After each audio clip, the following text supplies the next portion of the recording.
Hola a todos. Vamos a discutir sobre las características de las zonas áridas y la causa de la existencia de las mismas. La idea es poder usar estos conceptos a lo largo de toda la asignatura. El miércoles charlaremos un rato sobre la dinámica del agua en los ecosistemas áridos, el agua como principal factor limitante de los mismos. ¿Y qué son las zonas áridas?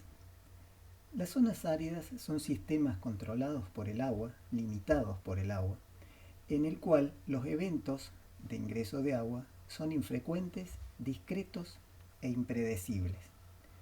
Esto es importante tenerlo en cuenta, infrecuentes porque ocurren en poca cantidad y en tiempos bastante separados, digamos, no es algo que ocurra siempre. Son discretos porque son eventos puntuales y no eh, algo que es continuo en el tiempo, y son impredecibles porque la variabilidad es tan alta que es difícil poder predecir con anticipación en qué momento caerán cada uno de estos eventos. Las zonas áridas pueden clasificarse en función de la cantidad de agua que caen, que reciben, y mejor todavía en función de la cantidad de agua disponible. Entonces fíjense que Neumayer en el 73 clasifica las zonas áridas como aquellas como árido extremo, aquellas en las que precipita menos de 60 a 100 milímetros al año; árido, aquellas que precipitan entre 60 y 100 milímetros al año a 150 a 250 milímetros al año; y semiárido, a las que están entre 150 a 250 milímetros al año a 250 a 500. Fíjense que es interesante que Neumayer establece rangos de precipitación para clasificar, y esto tiene que ver con las temperaturas. No es lo mismo 60 milímetros sería árido extremo en una zona cálida, pero menos de 100 milímetros sería árido extremo en una zona un poco más fría. Schmida, en 1985, realiza una clasificación que, si la comparamos, es bastante parecida a la que hacía Neumayer, pero con otros nombres. Le llama árido a aquellos que tienen menos de 150 milímetros al año, con dos clasificaciones internas. Uno es desierto extremo, menos de 70 milímetros al año, y desierto verdadero entre 70 y 150 milímetros al año. Y llama semiárido o semidesierto las que tienen entre 150 y 400 milímetros al año. Posteriormente, la UNEP, en 1992, en el Atlas de Desertificación, hace una clasificación de las zonas áridas, llamándolas hiperárido, árido y semiárido, pero fíjense que lo que usa no es los milímetros de precipitaciones, sino la precipitación en relación a la evapotranspiración potencial. Entonces, una zona es hiperárida cuando la precipitación es menor que el 5% de la evapotranspiración potencial. Una zona es árida cuando la precipitación está entre el 5 y el 20% de la evapotranspiración potencial. Y una zona es semiárida cuando la precipitación es entre el 20 y el 50% de la evapotranspiración potencial. Fíjense que con esta relación solucionan el problema de necesitar un intervalo de precipitaciones en función de las temperaturas, porque la temperatura está incluida dentro de lo que es la evapotranspiración potencial. Decíamos que las precipitaciones son altamente impredecibles en las zonas áridas, y fíjense este gráfico que muestra cómo el coeficiente de variación de las precipitaciones en forma anual disminuye a medida que aumentan las medias de precipitaciones. Entonces, cuanto más seco es el área, más alta es el coeficiente de variación y más impredecibles son las precipitaciones. ¿A qué se debe la existencia de zonas áridas? Bueno, hay cuatro causas principales de la existencia de zonas áridas, que son los anticiclones subtropicales, el efecto cortina de los cordones montañosos, la continentalidad y las corrientes costeras frías. Vamos a tratar de charlar brevemente sobre algunas de estas causas de existencia de las zonas áridas.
Otra de las causas de formación de zonas áridas, muy conocida en Mendoza, es el efecto cortina de los cordones montañosos.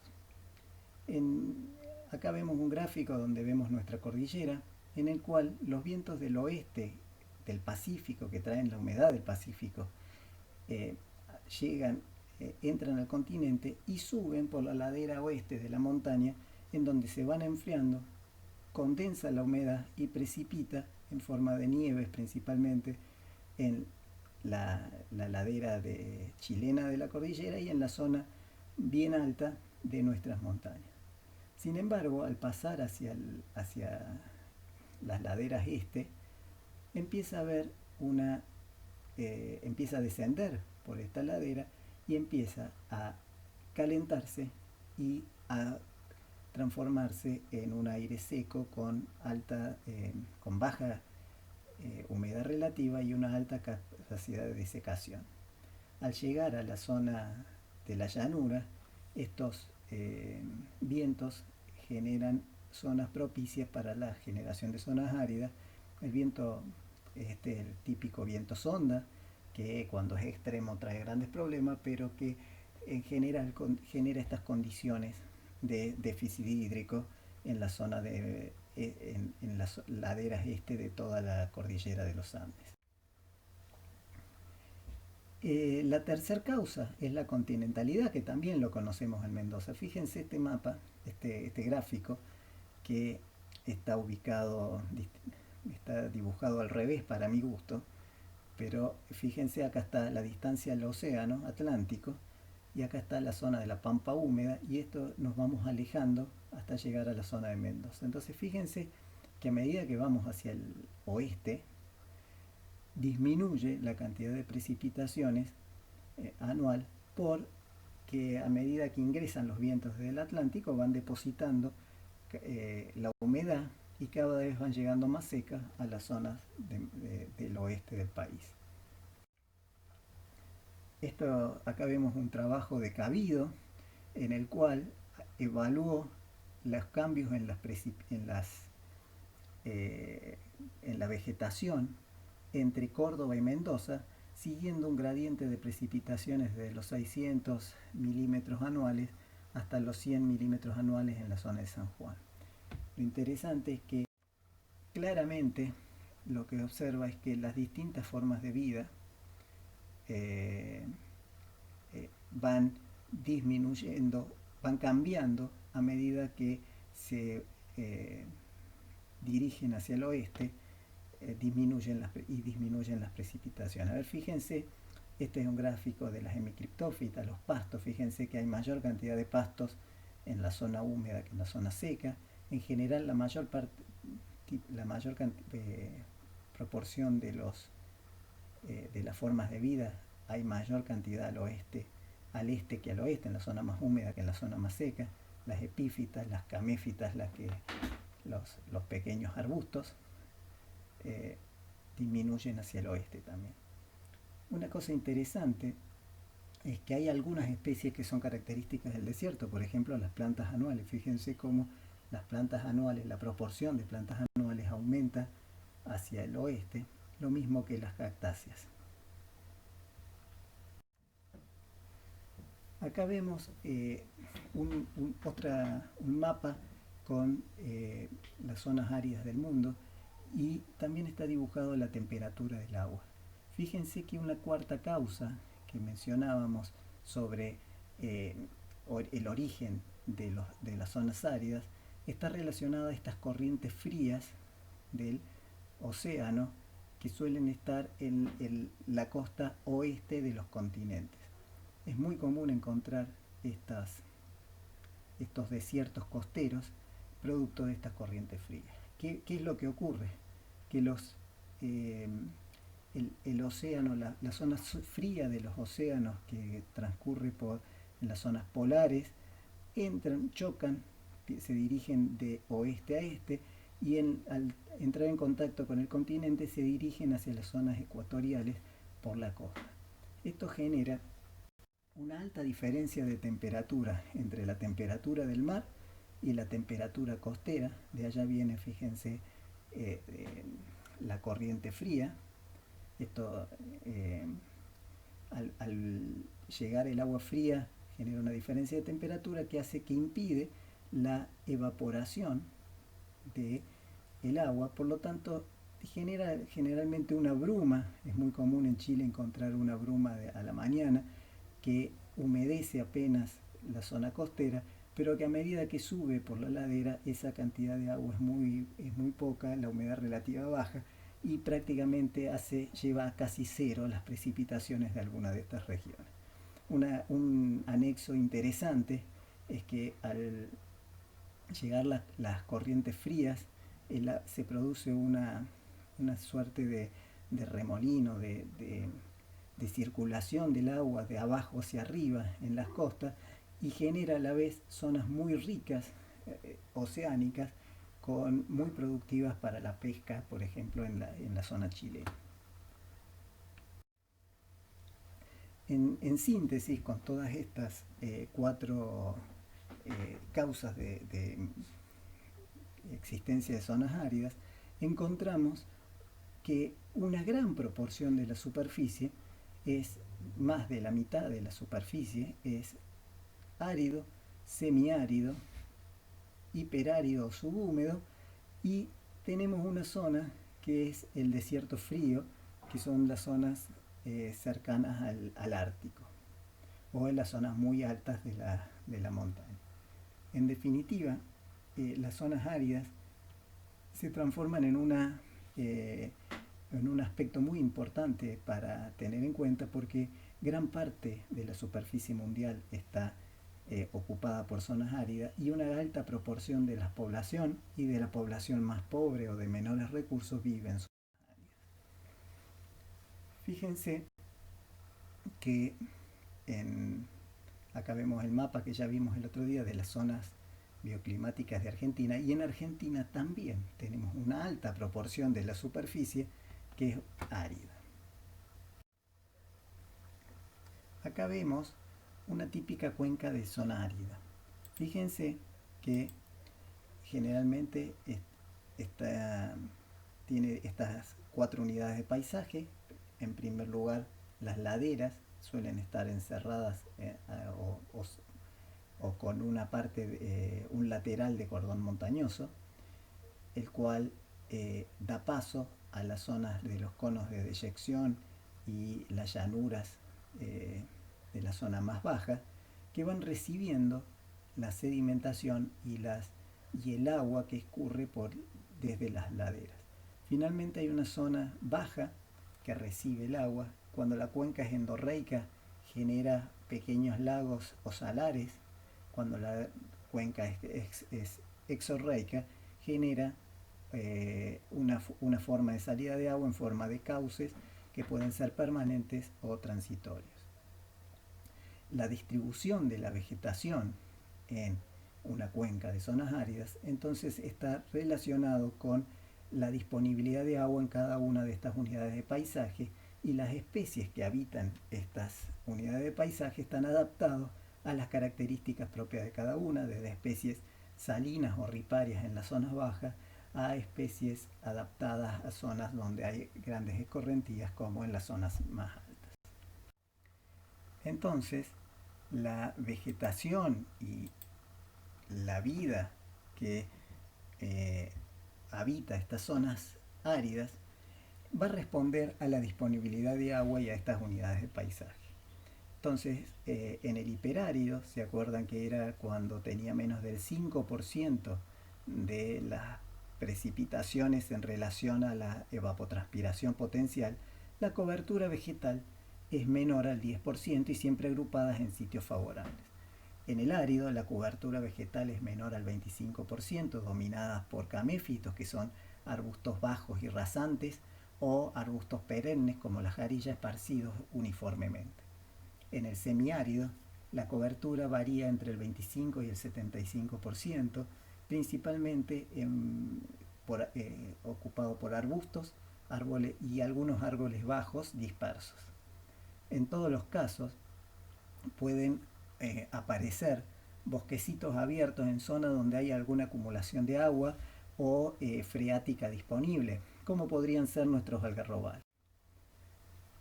El tipo de vegetación determina la capacidad de protección del suelo, de recuperación, la tolerancia que tiene al pastoreo y, en síntesis, la sensibilidad a los disturbios que tiene cada región. La vegetación de estas zonas tiene una capacidad bastante baja de regeneración, por eso tiende a la desertificación, tiende a la degradación, que es la pérdida de cobertura, y que parezca que esta zona, la productividad de esta zona, parezcan más áridas de las que en realidad son por las precipitaciones. Ese es el concepto de desertificación. La capacidad natural de uso de las zonas áridas tiene límites definidos de receptividad, que en general es más baja que en otras regiones. La disminución de la cobertura o el cambio de especies son síntomas de desertificación, y esto se relaciona a lo que les mencionaba, que la productividad en un ambiente desertificado hace que este ambiente parezca más árido que lo que es por las precipitaciones. Algunas reglas biogeográficas relacionadas a las zonas áridas dice que son escasas las familias endémicas de desiertos verdaderos, que las familias abundantes en los desiertos tienen su centro de dispersión y diversidad en zonas semidesérticas adyacentes, como en el caso nuestro, la mayor parte de las familias del monte tienen su centro de dispersión en áreas chaqueñas, que por procesos de especiación van dirigiéndose, van ocupando ambientes cada vez más áridos hacia el oeste o fríos hacia el sur. La mayor parte de las especies de los desiertos han evolucionado recientemente a partir de una zona no desértica o menos desértica. Algunas de las familias más comunes son las asteráceas, las fabáceas y las poáceas. Las quenopodiáceas se vuelven dominantes y son bastante abundantes. En los desiertos holárticos aparecen las brasicáceas, las cariofiláceas y las poligonáceas. En los desiertos con influencia tropical aparecen las asclepiadáceas, cucurbitáceas y malváceas. En los desiertos americanos aparecen las higofiláceas y las cactáceas, esto es la zona donde estamos, y en general los géneros como acacia, prosopis y casia, fíjense que acacia se ha cambiado recientemente, se ha diversificado de géneros, pero bueno, ya sabemos de qué especies estamos hablando, son elementos leñosos importantes en las zonas áridas del mundo. Con esto terminamos esta charla inicial de ecología de zonas áridas y los esperamos en la clase del miércoles, donde podemos discutir un poquito más sobre la dinámica hídrica en estas zonas áridas y la adaptación de los organismos al ambiente árido en distintas partes del mundo. Nos vemos.